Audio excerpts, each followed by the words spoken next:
Hey guys, so this is not my normal going deeper time. I don't really know if there is a normal going deeper time anymore. It's been a really just a busy time, busy season in my life, and so I'm getting stuff in when I can. So things are going to be sporadic. Kind of living off of living off of coffee. It helps. It's not perfect, but it helps. Um, but I want to talk a little bit. About just go a little bit deeper into our sermon from Sunday. Excuse me, I'm having a little trouble focusing. The message was do stuff, and one of the points that we looked at Sunday was we looked at Second Chronicles 7:14. You probably know it if you've been in church for any number of years.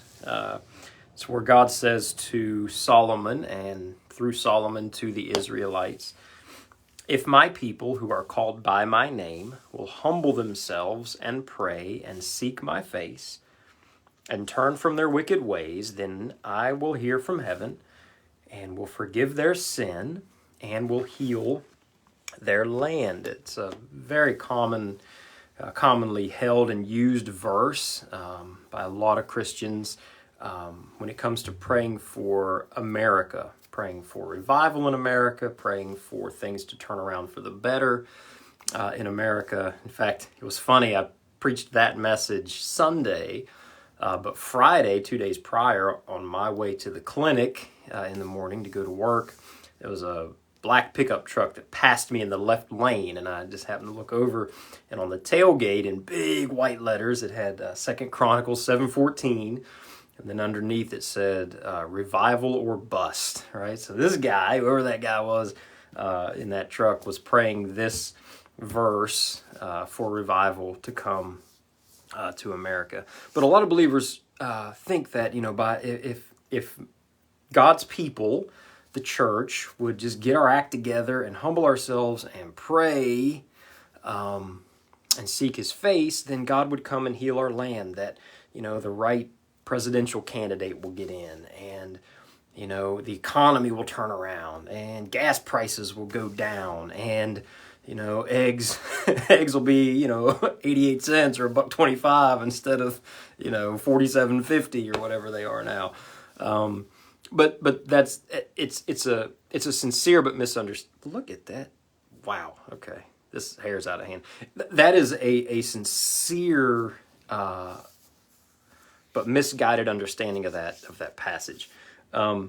We have to remember that passage, 2 Chronicles 7:14, in that passage, God is speaking specifically to the Israelites, to the king of Israel. And in the Old Testament, God's people, when he says my people, God's people in the Old Testament were the nation of Israel. It was a physical nation, with a physical kingdom, with a physical king, in a physical land.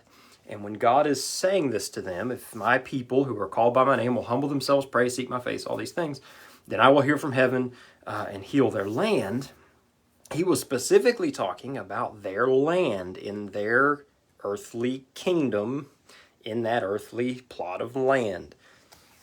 But you have to be careful when you translate that into a New Testament context, because as the church, God's people, when God now in the New Testament says my people, who's he talking about? He's talking about the church, Christians of all nationalities, right?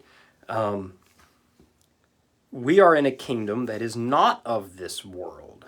There is no earthly kingdom that the church dwells in. We're in every nation, hopefully, prayerfully, on the planet.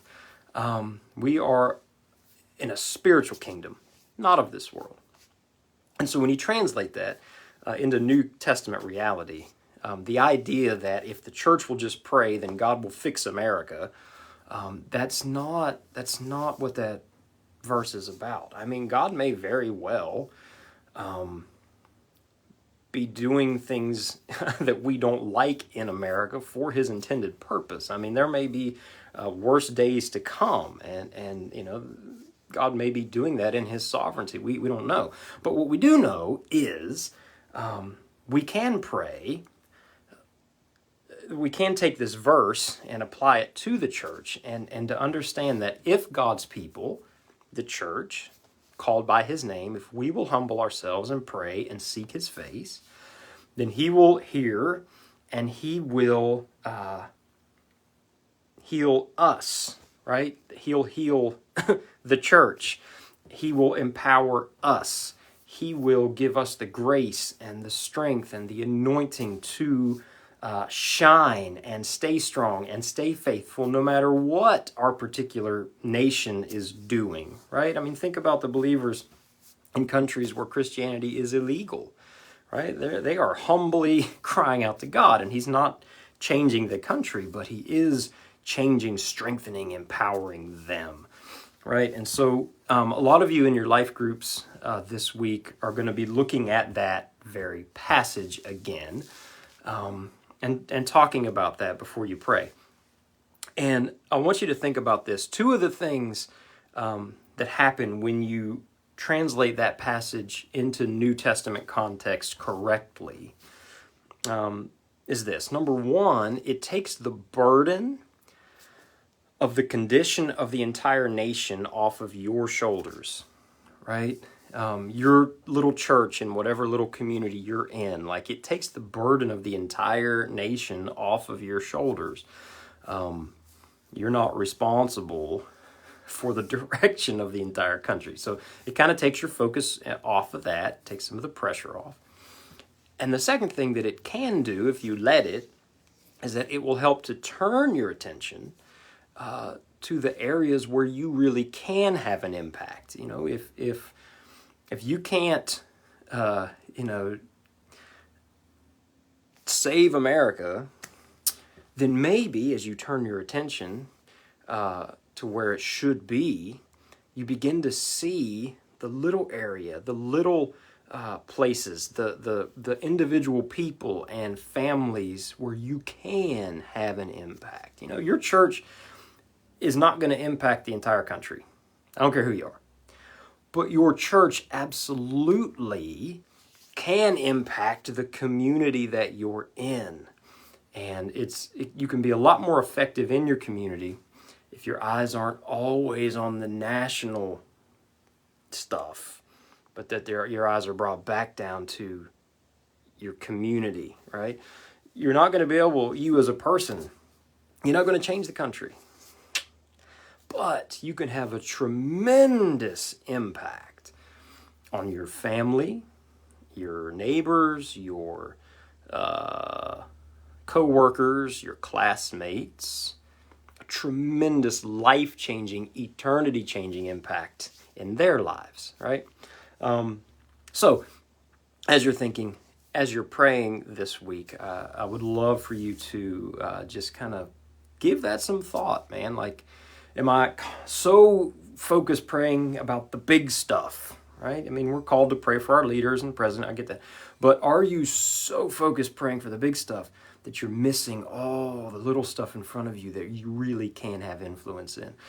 So that's the first thing that I wanted to share with you today. And the second one is simply this, just a reminder that this Sunday we will be officially ending our fast through the month of January. And we're going to do that a couple different ways. Number one is we're going to share communion together during Sunday morning service to formally end our fast. I'm going to preach an abbreviated message, like half to 3/4 of the length that I normally preach. And then I'm going to open up, once the cameras go off, I'm going to open up for just anyone in our church, in our congregation, to share what the Lord has done in your life over this month of fasting. What he's done in your life, what he's shown you, what he's spoken to you, the scriptures that he has brought to light for you, the way that he's moved in your family or your job or your school situation, whatever it is. So I'm just going to open the floor and let us encourage one another in what God has done in our lives this month. All right, so with that, man, keep praying. I'd love to see some comments below regarding anything we just talked about. Hopefully that was an encouragement to you, and you're seeing things maybe in a new light that will help you to have a bigger impact where you are. All right, guys, I love you, and man, have a great rest of your week. Enjoy your life groups, and we'll see you Sunday morning. Bye-bye.